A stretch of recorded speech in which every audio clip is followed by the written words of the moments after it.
उत्तर प्रदेश की अब हम बात कर लेते हैं। 9 सीटों के लिए कल उपचुनाव हुए हैं। यहाँ पर हंगामा हुआ, धांधली के आरोप लगे, हिंसा तक देखने को मिली और पुलिस की ज्यादतियों के आरोपों के बीच एग्जिट पोल्स क्या संकेत दे रहे हैं, अब जानने के लिए सीधा चल रहे हैं हमारे सहयोगी रवि संजय शुक्ला के पास।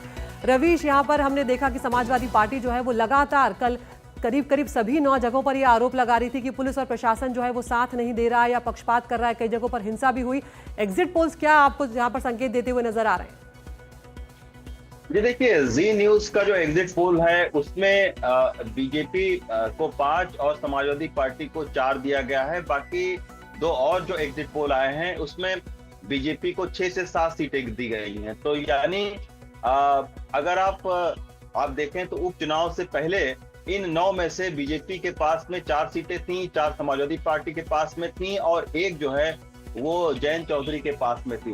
तो लगभग उसी के आसपास ये जो रिजल्ट है, जो एग्जिट पोल माफ करिएगा जो है वो उसी के आसपास में है। अब सवाल उठता है कि ये जो बाई इलेक्शन है वो यूपी में योगी आदित्यनाथ के नाक का सवाल बना हुआ है। यही वजह रहा कि 9 सीट पर योगी आदित्यनाथ ने पिछले 5 दिनों में 15 रैलियां की और अपने 30 मंत्रियों को यहाँ पर चुनाव प्रचार में लगाया हुआ था।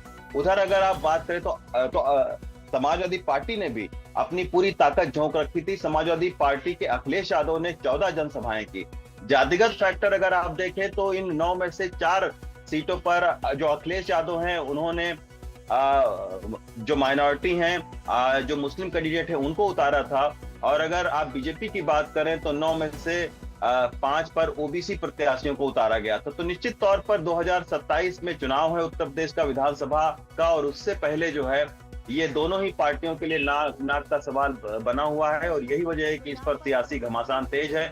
कल आपने देखा भी कल तमाम सारे जो मतदान के दौरान भी अखिलेश यादव के वो बने हुए यहाँ पर नजर आए। बहुत बहुत शुक्रिया रवीश आपका इस तमाम जानकारी के लिए। तो उत्तर प्रदेश के चुनाव नाक की लड़ाई, साख की लड़ाई यहाँ पर नजर आए और सीधी टक्कर बीजेपी और समाजवादी पार्टी में थी। कौन बढ़त बनाएगा 23 नवंबर को ये साफ हो जाएगा।